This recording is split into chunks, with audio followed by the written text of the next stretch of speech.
Have you ever wondered how close you've come to danger without even realizing it?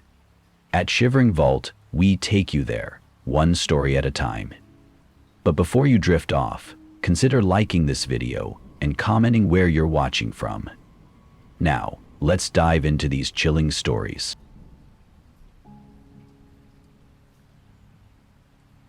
I had always been drawn to the idea of solitude, of escaping the chaos of the city and losing myself in the rugged beauty of nature.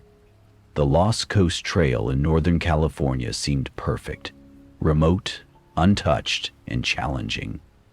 I wasn't an experienced hiker, but I figured I could handle a 3-day trek. Armed with a rented pack, a few basic supplies, and my phone for GPS, I set out on what I thought would be the adventure of a lifetime. The first day was uneventful. The crashing waves against the rocky shore were hypnotic, and the scent of salt mixed with the crisp mountain air made me feel alive. The trail was tougher than I expected. Sand that made every step feel like 3, uneven rocks, and stretches of land where the path was barely visible. Still, I pressed on, confident I could manage. That night, I camped near the beach, lulled to sleep by the rhythmic sound of the waves. But I woke up suddenly, disoriented. My tent was shaking. At first, I thought it was the wind, but the stillness outside told me otherwise. Then I heard it, a faint scraping sound, like someone dragging something heavy across the sand. "Hello?" I called out, my voice trembling. No response. I unzipped the tent just enough to peek outside, but there was nothing. The moon cast long, eerie shadows across the beach, and the only movement was the water lapping at the shore. I convinced myself it was just my imagination, zipped the tent back up, and lay awake until dawn. The next day, I felt a lingering unease. The air was colder, heavier, and the trail seemed more isolated.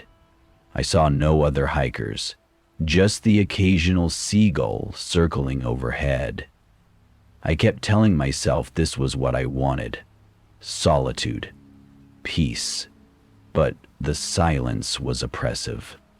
By late afternoon, the fog rolled in, thick and suffocating. I could barely see a few feet ahead.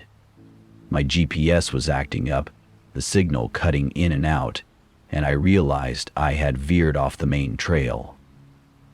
Panic set in. I tried retracing my steps, but the landscape was unrecognizable in the fog. And then I saw it, a figure, just barely visible through the haze. At first I felt relief. "Hey, over here!" I shouted, waving my arms. But the figure didn't move. It just stood there, motionless. "Are you okay?" I called out, stepping closer, but as I approached, the figure seemed to dissolve into the fog. My stomach dropped. I wasn't imagining this. I couldn't be. That night, I set up camp early. I built a fire, hoping the light and warmth would ease my nerves. But I couldn't shake the feeling that I wasn't alone. Every rustle of the wind, every crack of a branch made me jump. And then, just past midnight, I heard it again, the scraping sound, closer this time. My heart pounded as I grabbed the small knife I'd packed. I stepped out of the tent, clutching the knife with trembling hands. There were footprints in the sand, circling my tent. They were fresh. I called out again, but the only response was the crashing waves. My flashlight beam danced across the dunes, illuminating nothing but empty beach. And then, from the corner of my eye, I saw movement, a shadow darting between the rocks. I didn't sleep that night. At first light, I packed up and started walking, desperate to find the trailhead. My GPS was dead, and I was running low on water. The fear of dehydration was the only thing keeping my panic in check. By midday, I stumbled upon a group of teenage campers and their counselors. They must have seen the terror on my face, because they immediately offered me water and a place to sit. I couldn't even explain what had happened. I just mumbled something about being lost. Later, the police arrived. I told them everything, but they didn't seem convinced. They chalked it up to exhaustion, dehydration, and paranoia, but I know what I saw. A few days after I returned home, I saw a news article about hikers on the Lost Coast Trail finding abandoned campsites and hearing strange noises at night. Some even reported seeing shadowy figures in the fog. To this day, I can't explain what happened out there. I've replayed it in my mind countless times, trying to rationalize it, but I can't. All I know is, I'll never set foot on that trail again.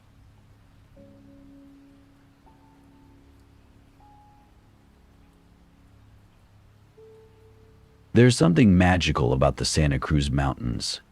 I'd heard about the towering redwoods, the tranquil streams, and the sense of peace they offer. As someone who craved time alone to think and reset, it seemed like the perfect destination for a weekend hike. I planned everything meticulously: water, snacks, a small tent, and a route through the Wilder Ranch State Park. The first day felt like a dream. The air was cool, carrying the scent of pine and earth, and the sunlight filtering through the canopy was breathtaking. I passed a few other hikers early on, but by late afternoon, I was completely alone, which is what I'd hoped for. Around dusk, I set up my tent in a small clearing not far from a stream. It was quiet, eerily so.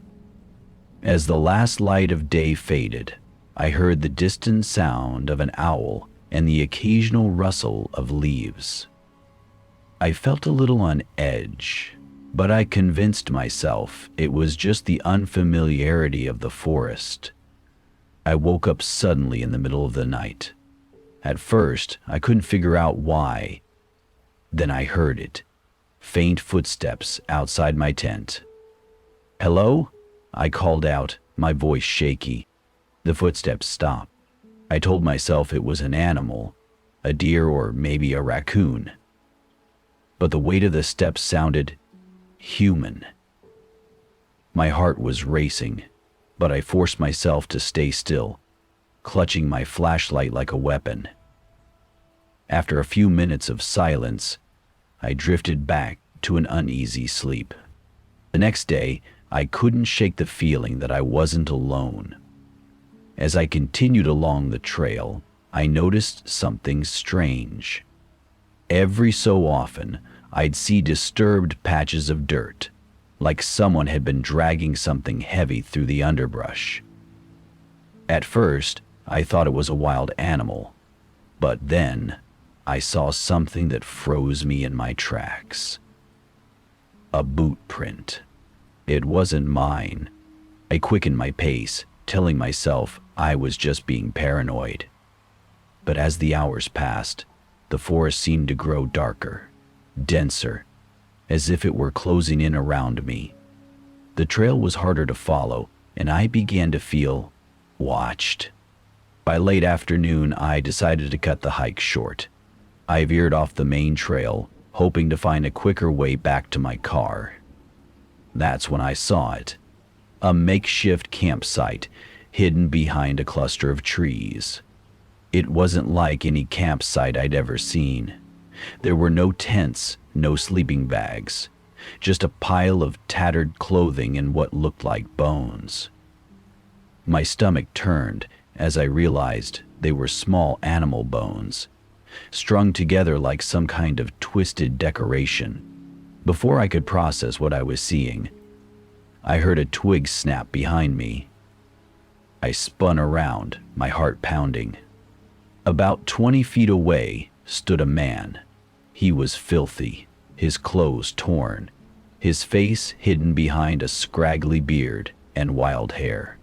But what scared me most were his eyes. They were locked onto me with an intensity that made my blood run cold. "Hey," I shouted, trying to sound confident. "I'm just passing through." He didn't respond. He just stood there, staring. I slowly backed away, keeping my eyes on him. The man didn't move. When I was far enough, I turned and ran. I don't know how long I ran. The forest seemed endless, and I couldn't tell if I was getting closer to the trailhead or deeper into the wilderness. I stopped only when my legs felt like they were going to give out. That's when I heard it again. The footsteps. They were faster now. Closer. I ducked behind a tree, trying to quiet my ragged breathing. Peering out, I saw him again. He was looking around, scanning the trees like a predator hunting prey. In his hand, he held something sharp, a hunting knife. My mind raced. I couldn't outrun him, and I couldn't fight him. My only chance was to stay hidden. I waited until he moved past me, then crept in the opposite direction. Every step felt agonizingly loud, every crunch of leaves like a scream in the silence. Finally, I saw it, the parking lot. My car was in sight, but so was the man.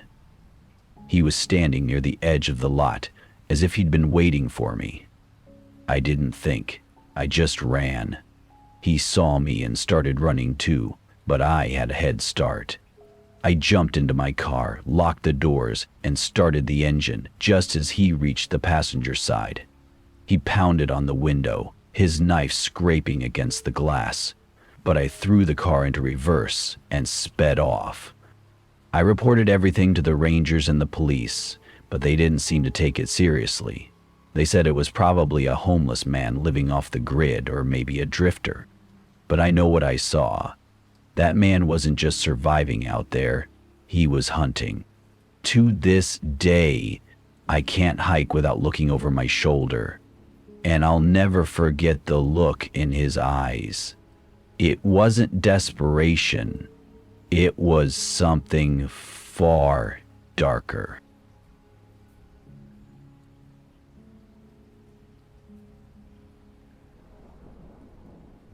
It was late October when I decided to take a solo trip to the Sierra Nevada. The weather was perfect for hiking. Not too cold, not too warm, and the fall colors were breathtaking. I'd been working long hours in the city and needed a break, so I chose a less traveled trail near Kings Canyon National Park. I wanted solitude, and this trail promised plenty of it. The first day was perfect. The crisp mountain air, the sound of leaves crunching underfoot, and the towering peaks in the distance. It all felt like a dream. I didn't pass a single person the entire day, which was exactly what I wanted. I set up camp near a small glistening lake just as the sun was setting. The only sounds were the gentle lapping of the water and the occasional rustle of trees in the breeze. It was so peaceful that I almost forgot how isolated I was. That night, I woke up to an odd sound. It wasn't the wind or the usual forest noises. It was something deliberate. A low, rhythmic thudding, like someone was knocking on wood. I told myself it was just a branch swaying in the wind, and tried to go back to sleep. But the sound continued, steady and deliberate. I stepped out of my tent with my flashlight, scanning the area. The beam of light illuminated the trees, the lake, and the trail leading back into the forest. Nothing. But as I turned back toward my tent, I noticed something that made my stomach drop. A small stack of rocks placed neatly in front of the entrance. I hadn't put them there. I convinced myself it was just a prank by another hiker, even though I hadn't seen anyone all day. It was creepy, but not enough to send me packing. I went back inside, locked my tent, and told myself I was overreacting. The next morning, I found more of the same stacks of rocks. They lined the trail, each one spaced exactly the same distance apart, as if marking a path. I considered turning back, but I'd already planned a specific route and didn't want to let some harmless prank ruin my trip. The second night was worse. Around midnight, I heard the sound of footsteps circling my tent. At first, I thought it was an animal, but these steps were too heavy and deliberate. My heart raced as I grabbed my knife and flashlight. "Hello? Is someone there?" I shouted, trying to sound braver than I felt. The footsteps stopped. I waited, straining to hear any movement, but the silence was deafening. I didn't sleep the rest of the night. By morning, I was done. I packed up my gear as fast as I could and started back toward the trailhead. But the further I walked, the more I felt like I was being followed. Every so often, I'd hear a crunch of leaves or a snap of a twig. But when I turned around, there was no one there. That's when I saw him. A man, standing just inside the tree line, watching me. His clothes were dirty and torn, and his face was blank, like he wasn't fully there. He didn't move, didn't say a word, just stared. I ran. I didn't care about the weight of my pack or the trail beneath my feet. I ran until my lungs burned and my legs felt like they'd give out. When I finally reached my car, I threw my gear inside and locked the doors. I looked back toward the trailhead, half expecting to see the man emerging from the woods. But he wasn't there. I reported everything to the rangers, but they didn't seem concerned. They said people sometimes live off the grid in the mountains, and that he probably meant no harm. But I know what I felt. To this day, I don't hike alone. Every time I think of the Sierra Nevada, I feel that same chill creeping up my spine, and I wonder, what would have happened if I hadn't seen him? That's it for today's tale from Shivering Vault. If you have a story worth sharing, drop it in the comments or send it our way. Don't forget to subscribe and share with your fellow thrill seekers. As always, the Shivering Vault thanks you for unlocking today's tale. Until next time, the vault awaits your return.